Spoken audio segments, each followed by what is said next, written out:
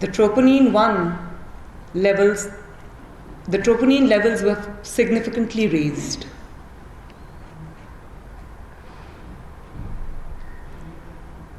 The raised troponin levels indicates non-ST elevation myocardiac infarction, again heart attack.